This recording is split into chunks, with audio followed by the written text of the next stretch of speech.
plutôt entre le Sénégal et la Mauritanie, les enjeux de ces relations. Pour en parler, nous sommes en direct et au téléphone avec le professeur Moussa Diaw, enseignant à l'Université Gaston Berger de Saint-Louis, spécialiste des relations internationales. Bonjour, professeur. Bonjour.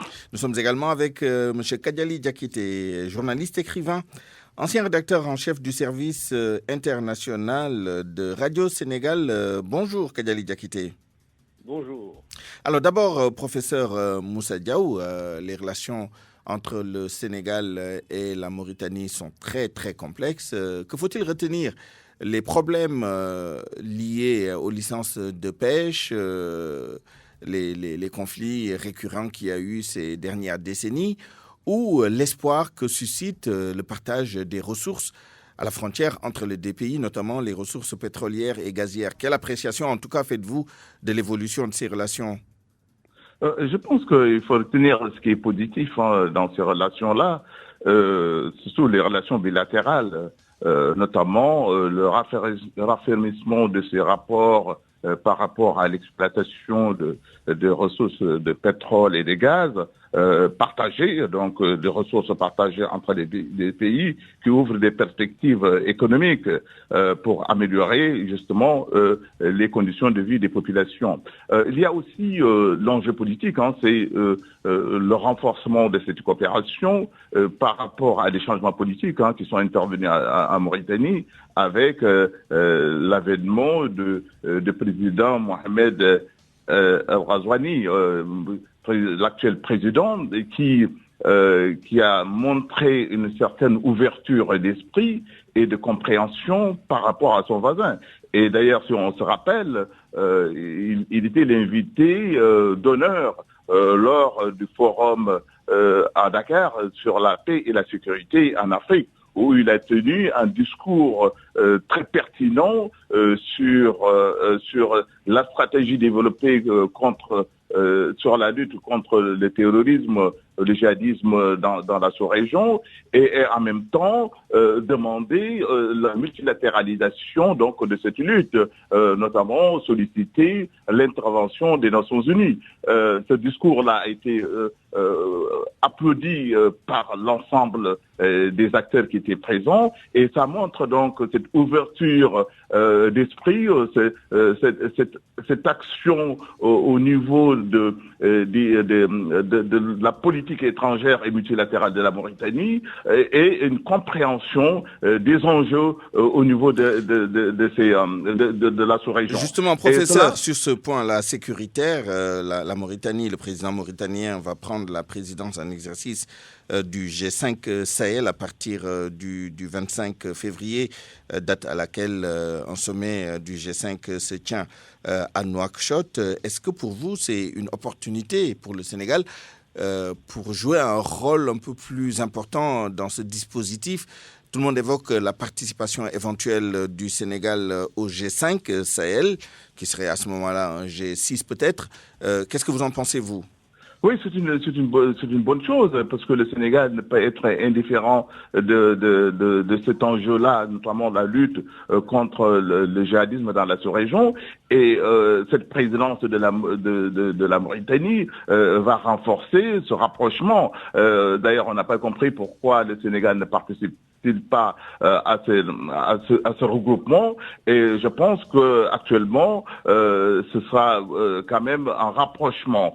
Et ce que je voulais dire aussi par rapport au lien entre le Sénégal et la Mauritanie, en dehors de l'aspect politique, il y a la dimension économique dont j'ai parlé tout à l'heure, avec l'exploitation de pétrole et de gaz, et surtout l'aspect pêche, le secteur de la pêche, qui est un secteur vital pour le Sénégal. On a vu les récentes manifestations à Guetner pour justement ces licences de pêche que la Mauritanie a octroyées récemment, 400 licences de pêche, et son geste symbolique pour éponger donc les dettes que ces pêcheurs devaient payer. Et ça permet d'apaiser le climat social au Sénégal, notamment à Saint-Louis. Et donc je pense que il y a un un enjeu économique, notamment dans le domaine de la pêche, un enjeu économique ou énergétique par rapport à l'électricité. On vient d'entendre d'ailleurs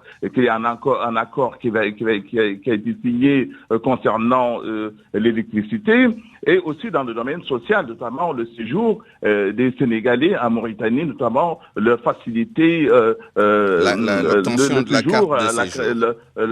La carte de séjour, permettant donc de vivre de façon paisible en Mauritanie. Donc ces discussions-là, ces enjeux-là sont importants pour le renforcement entre les deux pays, et notamment entre les deux présidents qui ont une identité de point de vue sur un certain nombre de questions. Merci. Et ça augure un avenir meilleur pour les rapports entre les deux pays. Merci, professeur. Kadiali Diakité, quel est votre point de vue sur la qualité, l'évolution de ces relations entre le Sénégal et la Mauritanie? Il y a notamment cette question de l'obtention des cartes de séjour. D'une part, nous avons une embellie sur les questions économiques, géostratégiques, etc. Dans le même temps, beaucoup de Sénégalais qui vivent en Mauritanie peinent à trouver le document officiel qui leur permet de résider légalement dans ce pays, et ils sont sujets à des rafles et parfois à des emprisonnements, voire des renvois à la frontière.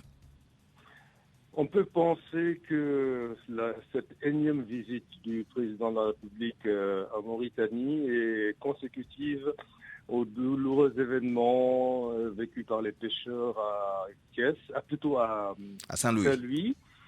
Alors, si on fait un peu de retour en arrière, on verra que les côtes sénégalaises et les côtes mauritaniennes ont été dans le temps les plus poissonneuses de l'Afrique occidentale. Et qu'est-ce qui se passe aujourd'hui? Ce sont les Sénégalais qui vont chercher du poisson sur les côtes mauritaniennes. Qu'est-ce qui s'est passé? Il faudrait interroger donc l'histoire pour voir comment les ressources au Sénégal ont été gérées au point qu'aujourd'hui le Sénégal soit dans le besoin par rapport à son voisin avec qui il était pratiquement à égalité en matière d'abondance de ressources halieutiques. Ce qui met le Sénégal dans une position assez délicate vis-à-vis de la Mauritanie, le Sénégal étant demandeur. Et si vous retournez toujours dans l'histoire, dans les 20 dernières années, vous faites un petit calcul, vous verrez que sur initiative d'un l'un ou de l'autre, le Sénégal a eu beaucoup plus d'initiatives de voyage vers la Mauritanie que de la Mauritanie vers le Sénégal. Tout cela démontre un peu, que ce soit des voyages du chef de l'État ou des voyages de ministres, tout cela démontre un peu le besoin que le Sénégal a de solliciter son voisin. Et vous savez, dans les relations entre les pays, il n'y a pas de relations d'amitié, c'est des relations d'intérêt. Même des individus et des groupes, c'est des conversations d'intérêt qui font réunir les gens en amitié. Est-ce que vous diriez que le rapport de force s'est inversé d'une relation un peu favorable au Sénégal? On est passé maintenant à un rapport de force plutôt défavorable. C'est pas moi qui le dis, mais ce sont les faits qui le disent. Alors, si vous voyez aujourd'hui que le Sénégal a besoin d'aller toujours en Mauritanie et que les Sénégalais, les puissants sénégalais sont obligés d'aller plus loin que les côtes sénégalaises, c'est qu'il s'est passé quelque chose sur les côtes sénégalaises qui était poissonneuse, très poissonneuse d'ailleurs, et qui faisait un peu la richesse, l'une des mamelles du Sénégal avec l'arachide. Alors, donc, de ce point de vue, il faut que nous comprenions que dans nos relations avec la Mauritanie, ça doit être des relations qui doivent être gérées avec beaucoup de délicatesse, non pas le voir comme une situation de faiblesse de la part des autorités, mais une situation qui leur met dans une position de faiblesse. Et de cette position de faiblesse doit être négociée pour que les uns et les autres puissent s'en sortir dans une relation d'intérêt mutuellement partagée. Donc c'est là où se trouve le gros problème. Maintenant, il faut savoir une chose, c'est que pour régler définitivement ce problème, il va falloir inventer une autre forme de politique qui puisse prendre en compte les préoccupations des pêcheurs de Thiès, plutôt de Saint-Louis, de Guet-Ndar en particulier. De Guet-Ndar. Et pas seulement ces pêcheurs-là, mais surtout en premier ces pêcheurs-là. Au temps où la ressource était abondante et les gens prospéraient sur cette ressource-là, on n'a pas pensé à une certaine mutation, en tout cas une certaine transformation des pêcheries traditionnelles en pêcheries industrielles, ce qui était possible.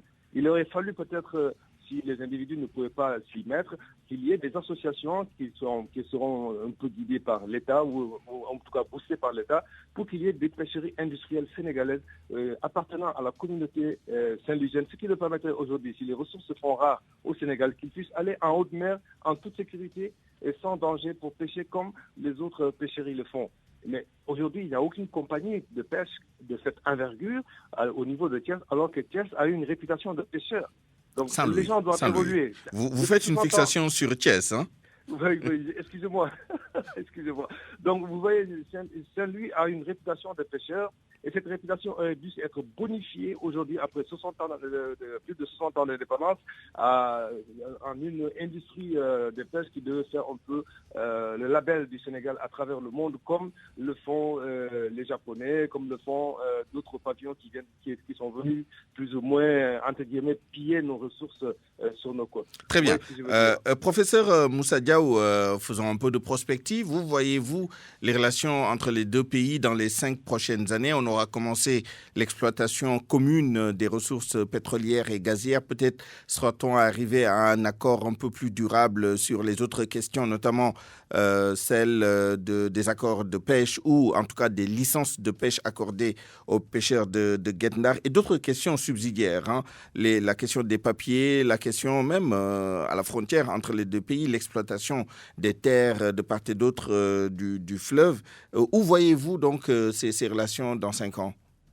Oui, je vois une mutation favorable au renforcement des liens entre les deux pays, notamment liés au changement de pouvoir en Mauritanie. Vous savez, le président Razouani est arrivé et il y a une certaine ouverture des discussions et un élargissement par rapport à un certain nombre de questions, notamment dans le domaine de la pêche. Je pense qu'il y a une ouverture d'esprit et que les négociations se font en fonction des intérêts des uns et des autres. Et je pense qu'on peut évoluer pour trouver, dans le cadre des négociations, pour trouver des solutions au secteur de la pêche, permettre par des clauses à des pêcheurs de Saint-Louis de mieux exploiter cette ressource-là, parce que la pêche est cruciale et entretient un nombre important de familles à Saint-Louis.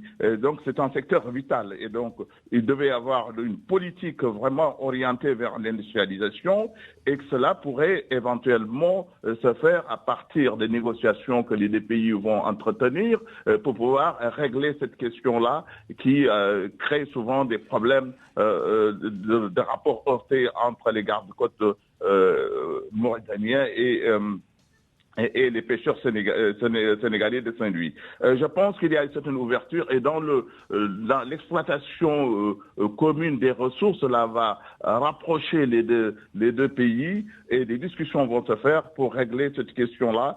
Et ouverture aussi pour l'avenir. On parle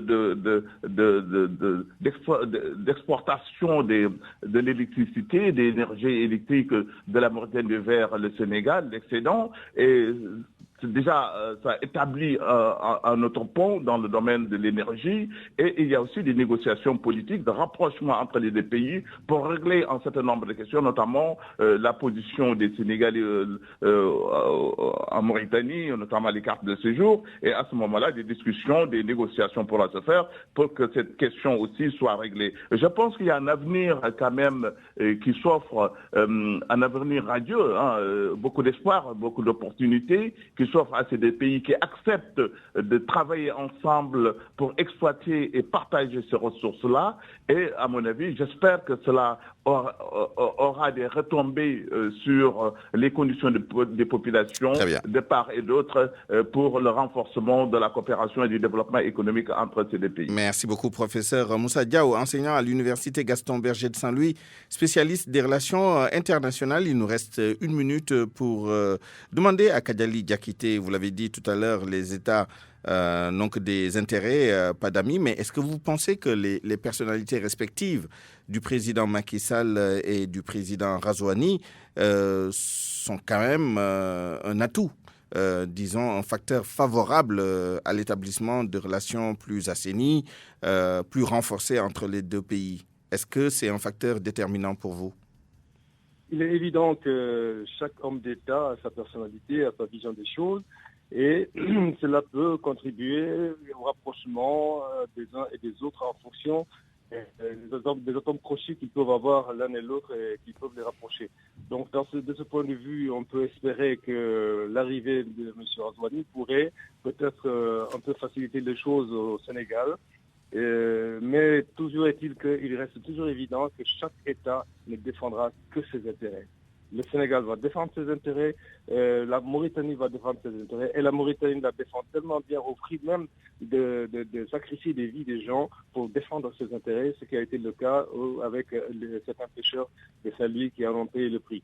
Alors, ce que moi je peux ajouter dans tout cela, c'est que la meilleure solution que peut apporter le Sénégal aux problèmes qui sont soulevés ainsi, ce n'est pas seulement de s'accrocher à la Mauritanie, mais c'est de trouver des solutions alternatives aux problèmes des Guet-Ndaroua et de l'ensemble des pêcheurs traditionnels du Sénégal.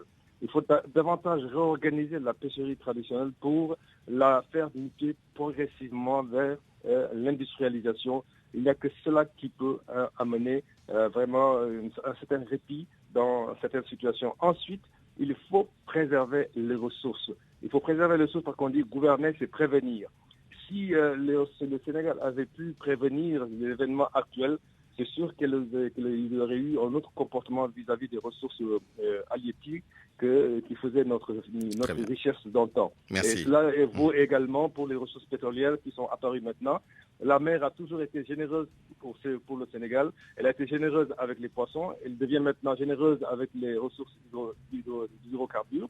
Et il faudra tirer les leçons du passé pour que l'avenir soit beaucoup plus prometteur que ce que nous vivons aujourd'hui et qui est une conséquence d'une mauvaise gestion du passé. Merci à vous également, Kadali Diakité, journaliste, écrivain, ancien rédacteur en chef du service international de Radio Sénégal à 12h52. C'est la fin de cette édition.